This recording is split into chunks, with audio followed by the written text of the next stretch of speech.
하나님께서는 구약성경 전도서 10장 10절 말씀으로 우리들이 세상 살아가는 동안 하나님께서 주시는 지혜를 얻어 성공적인 삶을 살아갈 수 있는 약속의 말씀을 주셨습니다. 전도서 10장 10절 말씀에 보면 철 연장이 무디어졌는데도 나를 갈지 아니하면 힘이 더 드느니라. 오직 지혜는 성공하기에 유익하니라, 이렇게 말씀합니다. 이는 하나님은 사람들이 세상을 살아가는 동안 지혜를 얻고 지식을 개발하면 하는 일들이 잘 될 수 있다고 하는 것을 말씀하며, 오늘 잠언에 있는 말씀을 통하여 묵시가 없으면 백성이 방자히 행하거니와 말씀하며, 하나님으로부터 받는 묵시로 인하여 자신의 마음에 비전이 있어야 할 것을 말씀하십니다. 묵시는 비전입니다. 성서주석가 매튜 헨리는 묵시를 비전이라고 했습니다. 그러면서 비전을 품기 위하여 기도하라, 좋은 설교를 들어라, 옳은 가르침을 받으라고 하며 가르쳐 준 바 있습니다. 비전은 지금 바로 무엇을 고쳐주는 것은 아닙니다. 앞으로 주어질 기회에 대한 장기적인 해결책이며 미래에 도전하여 성취하는 것이며 하나님께서 주신 은총의 풍성함을 기쁨으로 경험할 수 있는 것, 이것이 바로 비전인데 하나님께서 묵시로 사람들에게 주시는 것임을 성경은 말씀합니다. 그러기에 성경은 묵시가 없으면 백세의 방자히 행하거니와 이렇게 말씀하며, 하나님이 계시한 하나님의 뜻이 묵시라는 것을 말씀하며, 하나님 전에 나와 예배하는 이들은 하나님으로부터 지혜와 계시의 정신을 얻어 눈이 열리고 또한 묵시를 받고 자신의 삶을 어떻게 살아가야 할 것인가를 늘 깨닫고 깨달은 바를 행하는 삶을 살아가야 할 것에 도전해 주십니다. 묵시는 구약성경에서 예언자들이 하나님께로부터 받은 것이기도 하지만은 오늘 시대에는 하나님께서 성령을 통하여 모든 사람들에게 주시는 비전입니다. 성경에는 묵시를 받아 비전을 가진 사람들이 많이 있었습니다. 이스라엘 백성들을 애굽에서 인도한 모세, 광야에서 가나안 땅으로 인도한 여호수아, 바벨론에서 예루살렘으로 인도한 에스라, 무너진 예루살렘의 성벽을 새로 쌓고 신앙 부흥을 일으킨 느헤미야, 죄인을 구원하러 이 세상에 오신 예수님, 땅끝까지 복음을 전한 사도 바울, 이들은 모두가 다 하나님으로부터 묵시를 받은 사람들이었고 그 외에도 많은 이들이 있습니다. 근세에 하나님으로부터 받은 묵시를 자신의 삶에 적용하여 평범한 삶의 자리에서 위대한 인물로 기억되는 사람들이 참 많이 있습니다. 그 가운데에 레이 크룩이라고 하는 사람과 마틴 루터 킹 2세를 소개할 수 있습니다.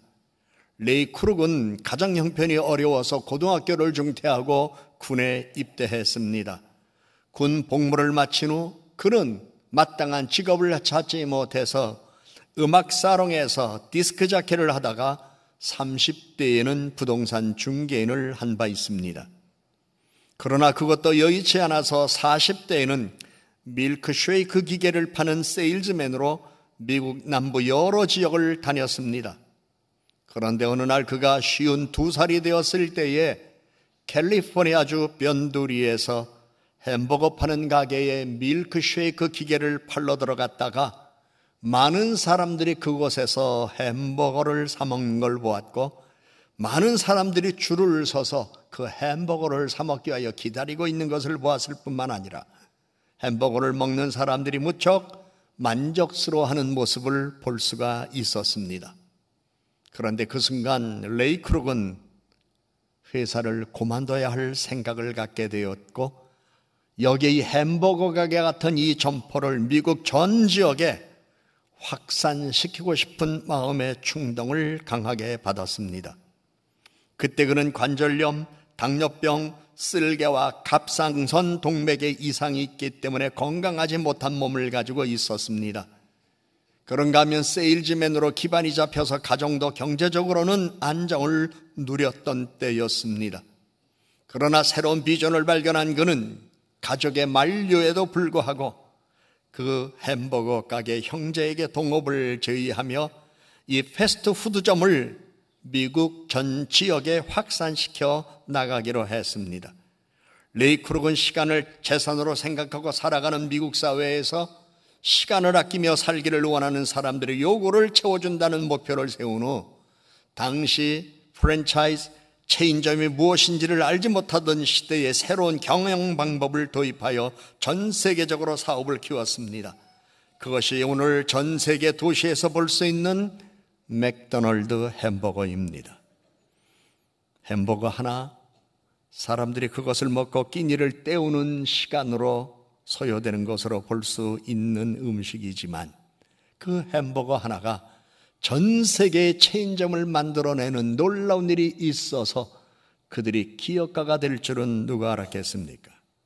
결국 한 사람의 비전이 시골에서 햄버거 만들어 팔던 두 젊은이들을 세계적인 기업가로 만들었고 자신도 전 세계 경제계의 주요한 힘을 발휘하는 사업가가 되었습니다. 하나님이 레이 크룩에게 비전을 주셨기 때문입니다. 이곳에 나와 예배를 드리는 여러분, 늘 여러분의 마음에 하나님께서 주시는 묵시가 있기를 축복합니다. 그리고 마음의 그 묵시로 말미암아 비전을 갖고 내 가정을 내가 어떻게 일궈야 하는가, 내가 자녀를 어떻게 키워야 하나, 내가 남은 인생을 어떻게 살아가야 할 것인가, 내가 직장 생활을 어떻게 하면 될 것인가, 경우에 따라서 내가 하는 사업을 어떻게 일궈 나갈 것인가.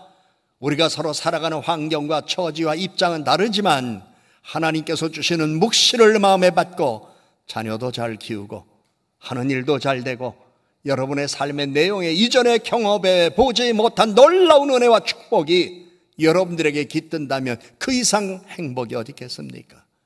우리 하나님은 오늘도 이러한 은혜를 주시려고 우리를 예배당에 부르십니다. 우리 하나님은 오늘도 이러한 복을 주시려고 우리를 하나님 앞에 나오게 했습니다. 그러므로 은혜의 보좌 앞에 나온 이들은 주여 오늘도 내게 묵시를 주시옵소서. 그래서 하나님께서 주시는 묵시를 받고 레이 크룩이라고 하는 사람이 경험했던 삶의 과정 속에서 받은 은혜를 받게 될 소망을 가지고 믿음으로 살기를 원하는 것, 이것이 여러분을 향한 하나님의 소원입니다. 단 우리는 레이 크룩 외에 또 한 사람 소개받을 수 있습니다. 마틴 루터 킹 목사님이십니다.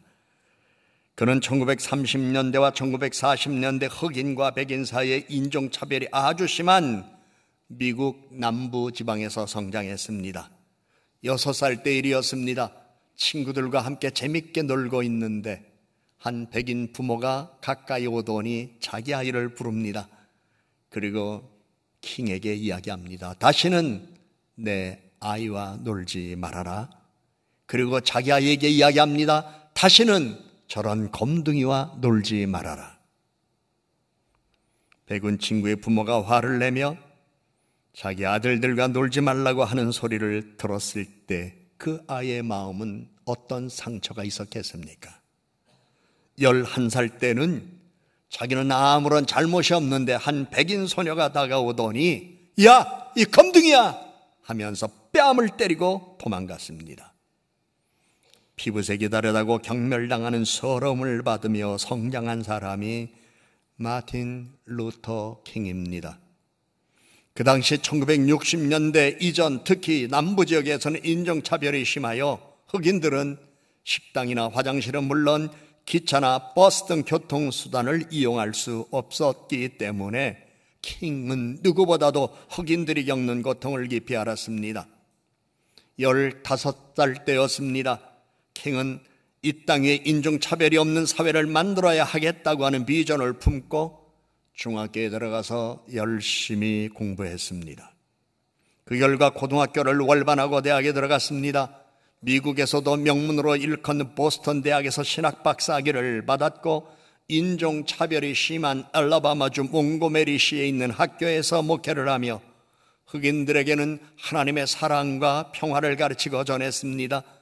정치적 활동을 하면서 흑인들이 잃어버린 인간으로서의 존엄성, 자아, 존중, 희망을 심어줬습니다.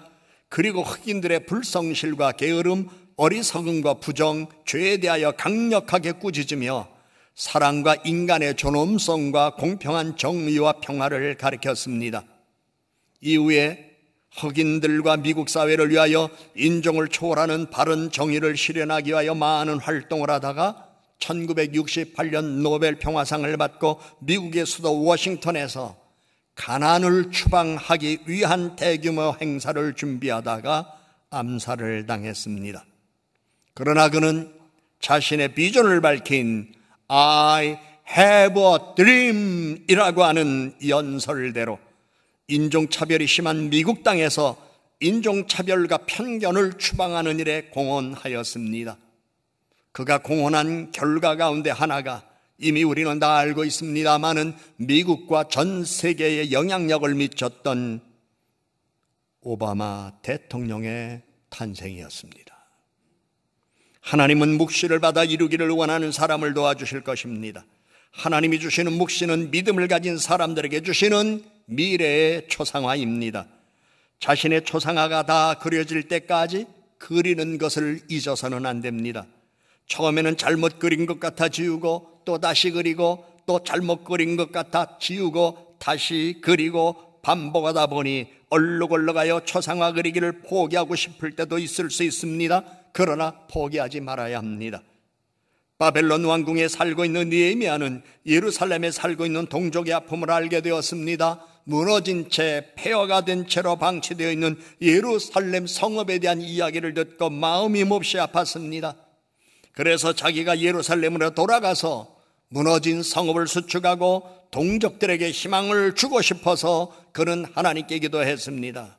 주여 구하오니 귀를 기울이사 종의 기도와 주의 이름으로 경외하기를 기뻐하는 종들의 기도를 들으시고 오늘 종이 형통하여 이 사람 앞에서 은혜를 입게 하옵소서 하나님 앞에 기도했고 그 기도에 응답이 있어서 그는 왕의 술관원이 되음으로 말미암아 그는 당시 왕의 2인자나 다름없는 자리에서 도움을 얻고 하나님의 은혜로 백성들을 이끌고 예루살렘으로 귀환하여 무너진 성읍을 수축할 수 있었습니다.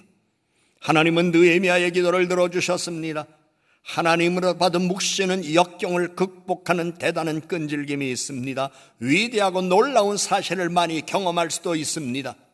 우리는 이 세상 살아가는 동안 필요한 것들이 많이 있습니다. 그러나 필요한 모든 것 가운데 꼭 필요한 것이 있다면 하나님으로부터 묵시를 받아야 하는 것입니다. 사도 요한은 밤모섬에서 묵시를 받아 요한계시록을 썼습니다. 존 번연은 묵시를 받아 감옥에서 그리스도인들이 성경책 다음으로 꼭 읽어보아야 할 철로역정을 집필했습니다. 하나님께서 주시는 묵시를 받아야 합니다. 자신의 능력과 지식과 자기가 가지고 있는 정보와 경험, 사회적 감각과 처세술을 앞세우지 말고 하나님이 주시는 묵시를 받아 미래 사회의 번영을 이루는 주연이 되기를 우리 하나님은 원하고 있습니다. 1999년 7월 교계신문에서 지도자를 길러주고 세워주자 사람을 살리는 운동으로 이 땅에 우리가 존경하는 지도자들이 많이 나타나게 만들자라는 글을 읽은 바 있습니다. 필자인 김상복 목사님은 우리 사회는 대개의 경우 정상에 올라 좀 유명하여지기만 하면 그때부터 누군가의 공격 대상이 되어 머지않아 추락하게 되는 일이 많다.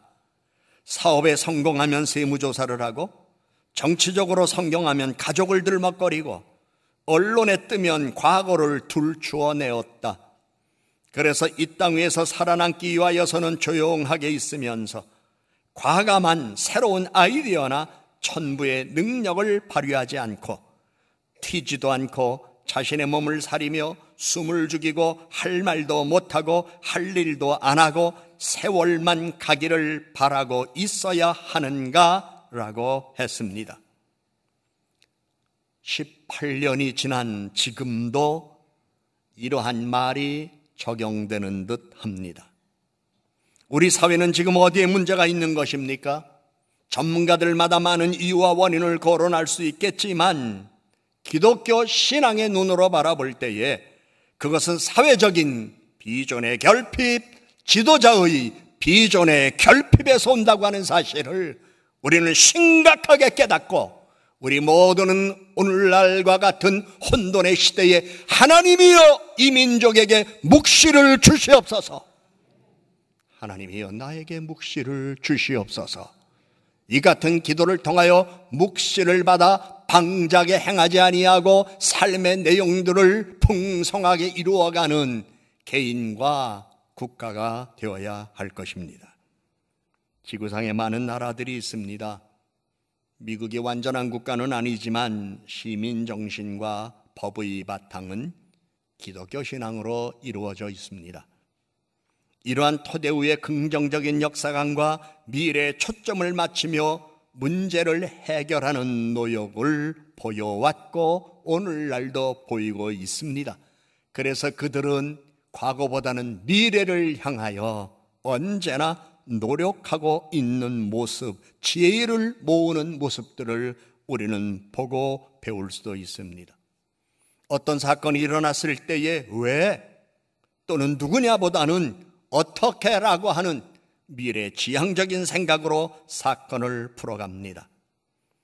여러분, 과거 이야기를 하며 잠시 추억에 머무는 건 좋지만 과거를 곱씹으면서 자학하거나 자책하거나 그리고 사람 기죽게 하지 마세요. 언제나 하나님은 오늘 이후의 삶에 보다 더 나은 것 주시기를 원하는 분이십니다. 그러므로 실패를 통하여 우리는 교훈을 얻으면 되는 것이고, 잘 이루어진 일들의 경험을 통하여 보다 더 나은 것을 꿈꾸며 시도하면 되는 것입니다. 그러므로 우리는 왜 이렇게 됐느냐, 누가 이렇게 했느냐기보다는 이미 엎질러진 물 어떻게 담을 수 있느냐, 이것이 우리의 생각과 관점이어야 할 것입니다. 하나님은 미래에 초점을 맞추는 사람을 형통한 삶으로 인도하십니다. 아브라함에게는 갈대아 우르를 떠나 하나님이 지시하는 땅이 있었습니다. 모세와 여호수아에게는 약속의 땅과 가나안 땅이 있었습니다. 예수님의 제자들에게는 땅끝까지 복음을 전하라는 명령이 있었습니다. 묵시는 오늘날 젊은이들만의 소유물은 아닙니다. 누구나 가슴에 품고 살아야 할 희망임의 에너지입니다. 묵시는 미래를 위하여 관심을 갖고 미래를 위하여 준비하고 미래를 위하여 노력하기를 원하는 모든 사람이 가져야 할 하나님이 주시는 비전입니다. 어느 연세가 많으신 분이 이런 이야기를 합니다. 목사님, 아무 생각하지 않고 밥만 먹고 건강하게 살면 되지라는 마음 갖고 집에 있으면 누울 것만 생각납니다. 오래 누워있다 보면 몸도 지쳐서 일어나기도 싫어하는 걸 느낍니다. 그러나 내가 나이가 들어도 일어나서 움직이며 뭔가 하여야 되겠다는 생각이 내 머릿속에 있고 가슴에 있을 때에 나는 움직이게 되고 활동하게 되고 하루 나름대로의 보람을 성취하는 일이 있습니다. 그러면서 역시 사람은 생각이 건전해야 되고 가슴이 뜨거워야 되고 마음속에는 뭔가를 위하여 살겠다고 하는 의지가 분명해야 한다는 사실을 나는 경험하고 있습니다라는 이야기를 들은 바 있습니다. 오늘 이곳에 나와 예배하는 여러분, 하나님께서 여러분에게 묵시를 주실 것이고 그 묵시를 마음에 받고 이 땅에서 이루어가기를 원한다면 지혜를 구하는 이가 되어야 할 것이고, 지혜를 구하면 하나님께서 지식을 주시고 지식도 개발할 수 있는 지혜와 능력도 주셔서 여러분이 하는 일을 보다 더 나은 모습으로 발전시켜 나갈 수 있고, 여러분이 하는 일들을 통하여 더불어 살아가는 사람들과 더불어 함께 기쁨을, 만족을 경험하는 삶을 살아갈 수 있도록 하나님께서는 도와주실 것입니다.